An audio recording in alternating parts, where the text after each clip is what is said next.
Hello everyone. Railway group D भर्ती 2024 में railway वाले कैसे केस जीत गए, 4 नवंबर को कैसे रेलवे केस जीता, आईटीआई वाले क्यों केस हार रहे हैं, क्या हो रहा है, जज ने फैसला क्यों रिजर्व रखा है, क्या जज ने जो फैसला रखा है वो आईटीआई के पक्ष में बिल्कुल नहीं जाएगा, क्या रेलवे जीत जाएगी और किसके पक्ष में अंतिम फैसला आ सकता है, तो क्या पूरा अपडेट है, पूरा आपको बताएंगे, पूरा आपके साथ शेयर करेंगे। उससे पहले आप सभी वीडियो को शेयर कर दीजिए अपने सभी दोस्तों तक, और जो भी चैनल पर पहला बनाए हैं तो जल्दी से एक बार चैनल को सब्सक्राइब करके बेल आइकन को ऑल पर सेट कर देंगे ऐसा ही रेगुलर अपडेट के लिए। तो देखिए, रेलवे ग्रुप डी भर्ती 2024 में सबको पता है कि पहले कैट में केस हुआ, फिर कैट ने मना कर दिया लेने से, तो हाई कोर्ट में केस गया, फिर हाई कोर्ट से केस के बाद जो ये केस है वापस आ गया कैट में, जिसमें हाई कोर्ट ने स्टे लगा के रखा है कि कैट में सुनवाई होने तक अभी इस केस अभी ग्रुप डी रिक्रूटमेंट पर स्टे रहेगा। तो उसी को हटाने की रेलवे यहाँ पर मांग कर रहा है और लगभग अब यही लग रहा है कि रेलवे इस केस को जीत सकता है। कैसे रेलवे कैट में केस जीत रहा है वो पूरा आपको डिटेल में एक्सप्लेन करेंगे, तो आपसे वीडियो ज़रूर शेयर कर देंगे। चलिए सबसे पहले आपको डिटेल में दिखाते हैं। तो आप लोगों ने अभी ये देखा है कोर्ट का जो ये केस का रिसिप्ट है, जिसमें आप देख सकते हो कि सारा डिटेलिंग दिया हुआ है। अब इस रिसिप्ट के अनुसार अभी कोर्ट में जो केस अभी कोर्ट में केस पर फैसला जो है वो रिजर्व रखा गया है, और इसका जो यहाँ पर ये लोग जज जो है जजमेंट देने वाले हैं बहुत जल्द। फाइनल फैसला नहीं आया है, बस जजमेंट को इन्होंने रिजर्व रख लिया है। कभी भी कोर्ट खुलेगा तो उस फैसले को सुना दिया जाएगा, वो जो है उस फैसले को डिलीवर कर देंगे अपना। अब क्या हुआ है, क्या आईटीआई के पक्ष में जा रहा है या जो है 10th के पक्ष में जा रहा है, तो एक कोर्टरूम का वीडियो आया था, आप सभी से शायद देखा होगा।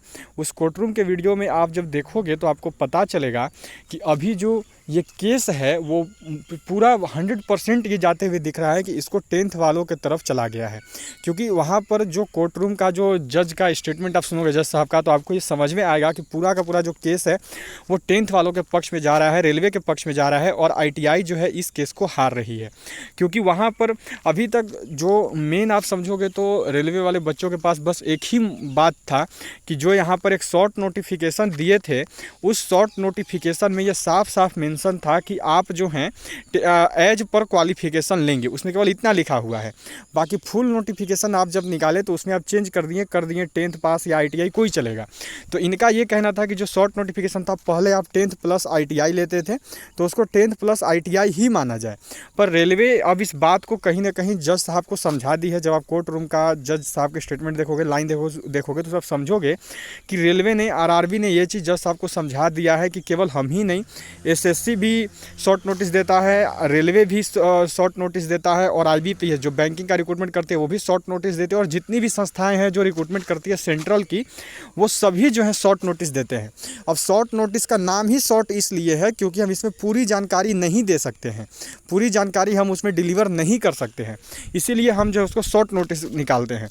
तो उसके अनुसार पूरा का पूरा क्वालिफिकेशन फिक्स करना ये कहीं से भी तय नहीं है, कहीं से भी माप सही नहीं है। इसी को यहाँ पर जज साहब ने सबसे बड़ा स्टेटमेंट माना है, इस स्टेटमेंट को, कि शॉर्ट नोटिस सारी एजेंसी निकालती है और शॉर्ट नोटिस में सारी जानकारियां नहीं दी जा सकती, उसको फुल नोटिफिकेशन में ही दे सकते हैं। तो इस शॉर्ट नोटिस को मत मानिए। और यही देखो हुआ भी, क्योंकि आप जब देखोगे तो ये जो बात था इसको उठाया था किसने, तो हाई कोर्ट के जज ने। जो हाई कोर्ट के जज थे वो आईटीआई वालों के पक्ष में शुरू से रहे थे, उनका झुकाव आईटीआई वालों की तरफ देखने को मिलता था उनकी बातों से। लेकिन जो कैट के जज साहब है इनका थोड़ा सा पर्सपेक्टिव जो है वो पहले से रेलवे वालों की तरफ, 10th वालों की तरफ रहा है। तो इसी वजह से वही फ़ायदा यहाँ पर देखने को मिला, रेलवे वालों को बेनिफिट हुआ है कैट में जाने से। क्योंकि मैं आपको शुरू से ही बोला था, जब यहाँ पर कैट में केस गया था मैंने आपको तभी बोला था कि कैट में केस जाने से बच्चों को दिक्कत हो सकता है, क्योंकि कैट के जो जज साहब है उनका शुरू से पर्सपेक्टिव रेलवे वालों की तरफ ही रहा है। हाई कोर्ट के जज थे जिनका पर्सपेक्टिव शुरू से आईटीआई वालों की तरफ था। तो अब यहाँ पे जो हाई कोर्ट के अब क्या होगा, तो अब देखो कैट में रेलवे केस जीत सकता है, क्योंकि कैट के जो जज साहब है उनको रेलवे ने ये समझा दिया है कि शॉर्ट नोटिस सारी एजेंसी निकालते हैं और शॉर्ट नोटिस में पूरी जानकारी नहीं दे सकते हैं। जितनी जानकारी दी जा सकती उतनी हमने दे दी थी, केवल बताने के लिए होता है कि बहाली आ रही है, ये नहीं होता है कि पूरा नोटिफिकेशन दे दें।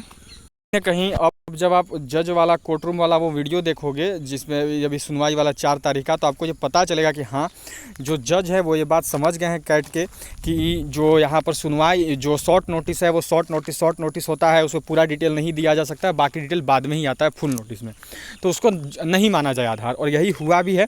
अब जो है रेलवे यहाँ पर केस जीतती हुई दिख रही है। रेलवे जो है कि इस केस को जीत रही है, ये आप मान के चलो, ये फैसला रेलवे के पक्ष में जा रहा है। अब बात आता है कि कहाँ पे गलती हो गई आईटीआई वालों से। देखो, आईटीआई वालों से गलती की बात ये भी है कि कुछ गलती वैसे खास तो नहीं है, पर एक चीज़ देख सकते हो कि हाई कोर्ट के जज ने ये साफ साफ भी बोला है कि अभी जब इन्होंने आईटीआई हटाया और 10th लागू किया तो इससे आईटीआई वालों को कोई दिक्कत नहीं हुआ। ये क्या समझ रहे हैं, देखो कि पहले 10th प्लस आईटीआई होता तो उससे केवल एक वर्ग अप्लाई कर पाता फॉर्म, लेकिन अभी जब 10th हुआ है तो उससे 2 वर्ग अप्लाई कर सकता है। 10th वाला भी अप्लाई कर सकता है और जो आईटीआई पास है वो भी अप्लाई कर सकता है। तो इससे कहीं से भी आईटीआई वालों के हाथ से मौका नहीं छीना गया है। अगर आईटीआई की जगह ये लोग, जो जज साहब का मानना है वो ये है कि अगर आईटीआई की जगह पॉलिटेक्निक कर देते, बीटेक कर देते, तब बोलते कि आईटीआई वालों के हाथ से मौका छीन लिया गया। लेकिन अभी 10th भी है और 10th के अभी जो है 10th वाला भी अप्लाई कर सकता है, आईटीआई वाला भी अप्लाई कर सकता है। तो ये तो सोने पर सुहागा है, इसमें कुछ दिक्कत नहीं हुआ है। यही जज साहब का मानना है कि इससे किसी को परेशानी नहीं है और रास्ते खुल गए हैं बच्चों के लिए, तो ये अच्छा है। और इसी वजह से अब आप ये बोल सकते हो कि हाँ, अब जो है रेलवे केस जीत रहा है। अब जो है रेलवे इस केस को जीतने में जा रहा है और रेलवे केस जीत जाएगा, ये अब पता चल रहा है। और आईटीआई वाले बच्चे भी जो है वो लोग भी अब हाई कोर्ट जाने की तैयारी में हैं। हो सकता है कि बच्चे हाई कोर्ट जाएंगे, लेकिन अब ये स्टे हटेगा, क्योंकि अब जितना देखो डिले हो रहा है उतना फ़ायदा है रेलवे को।